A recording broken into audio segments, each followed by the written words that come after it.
Hey, what's up? It's Common, guys, and mommy is back. She has returned, and the first sight that she sees is devastating. Because as she comes out, she sees Dom and Liv about to have a kiss. Liv Morgan's revenge tour is almost complete. Dominic Mysterio has shown his infidelity in front of the world and in front of mommy's Rhea Ripley's eyes. With that being said, let's recap the events that led to this final blow for Rhea Ripley. So here we go. So Monday night begins with Dominic Mysterio talking to Adam Pearce. He's trying to convince Adam Pearce to remove him from the main event because Liv Morgan has requested from Adam Pearce a mixed tag match. This is done in order to make up for Liv costing Dominic the match from last Monday night against his father. Despite Dominic's protest, Adam Pearce says no to Dom, and the match is official. It's Rey Mysterio and Zelina Vega versus Dominic Mysterio and Liv Morgan. And Dominic is very angry while Liv is plotting and basically very happy that this match is going forward. Backstage, Liv Morgan tries to, let's say, give Dominic a nice leg massage. Dominic at first refuses this, but starts to realize it feels really good. Judgment Day interrupt the central massage, and Damian Priest reminds Dominic that this should not be happening and that he should take care of his Liv Morgan problem because things are about to get bad and worse, and Damian Priest is the only member of the Judgment Day to know that Rhea Ripley is coming back. He refuses to tell that information to anybody. Despite Damian Priest withholding that information, the match moves forward, and it's a great match. You should definitely watch it. Liv Morgan, Dominic actually put on a really strong show together, and I kind of want to see them wrestle more often together. I think they make a great team. Regardless, the finish of the match is where we need to be focused on. So Liv Morgan knocks out Zelina Vega and grabs a steel chair to throw it in the ring for Dominic. While the ref is distracted with the steel chair, Liv Morgan throws Rey Mysterio on top of the rope, kind of smashing him in his private areas.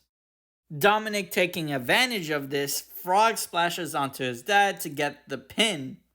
Dominic, being super happy that he finally beat his dad, hugs Liv Morgan, which Liv Morgan then takes it a step further, jumping on top of Dominic Mysterio and bringing him to the ground. But instead of Dominic Mysterio pushing Liv away, he actually goes in close for that kiss, and we're back to where we started.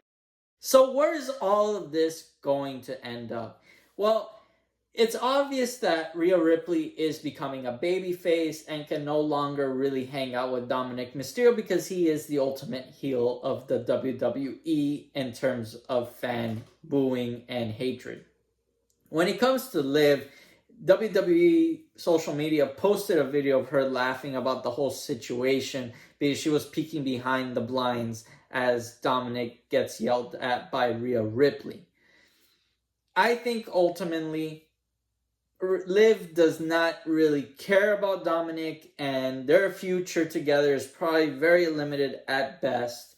Dominic is eventually still going to be part of the Judgment Day in some way, maybe even taking it over once Rhea Ripley leaves as a babyface to go on to greener pastures. The verdict is still out there. We shall see if Dominic is going to fully betray Rhea Ripley at SummerSlam, costing her maybe her chance to get revenge on Liv Morgan. At this point, this is all theory, and I can't wait to see how SummerSlam is going to basically have a battle for the custody of Dominic's soul and who he's going to be loyal to for the next few pay-per-views. Now, let's transition to the drama that's brewing between Seth Rollins, CM Punk, and our favorite out of luck superstar Drew McIntyre. CM Punk goes on a rant saying that he's happy that he's caused Drew McIntyre so much pain, but he's upset because Drew McIntyre went and got himself suspended indefinitely for attacking Adam Pearce after Money in the Bank because CM Punk once again cost him the title shot.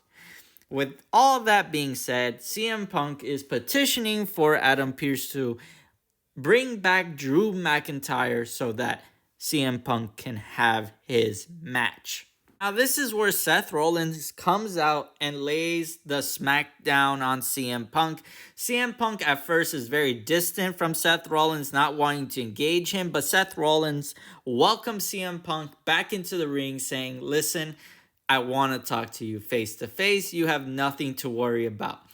He basically calls CM Punk somebody that seeks to be the center of attention, but that cost him the title as well because of the stipulation going into the match. If Seth were to lose, then he would not be able to get another title shot as long as Damian Priest has that title.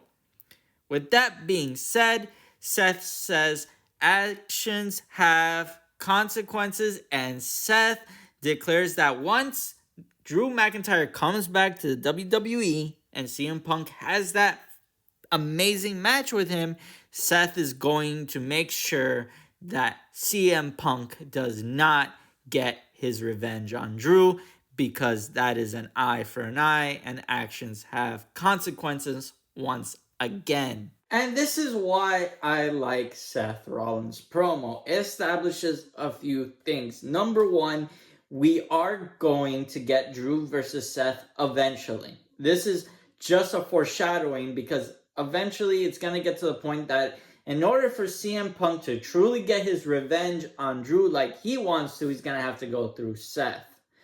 But this also foreshadows what's coming up for Drew McIntyre. Drew McIntyre is not going to spend the whole year chasing CM Punk, it seems. It seems that Drew, in fact, is going to get his title shot. What I think is going to happen is that come the Royal Rumble, Drew is going to win once again to get his title shot against who I think is going to be holding the heavyweight title, which is Gunther. As much as I like Damian Priest as a champion, Gunther is going to elevate that title to the next level and be that force, and you need somebody like Drew to take Gunther down. It's going to be interesting because we all want to root for Drew. He just needs to turn a little bit more babyface, and his promos are killer. So that's how I think it's going to all go down come SummerSlam and a little bit into the future as well. Now, to kind of recap the rest of Raw and major events-wise, Bo Dallas does finally come out of the shadows to talk to Adam Pearce. I imagine that's the match to set up Chad Gable versus the new Wyatt Six faction. As well as Sami Zayn and Braun Breaker, they get into a skirmish. Braun Breaker attacks Sami Zayn, so that's kind of setting up the rematch for SummerSlam for the Intercontinental title. With that being said, that's kind of recaps everything of major importance that happened on Raw. Let me know what your favorite segment is in the comments down below. Like, comment, and subscribe. As always, see you on the next one.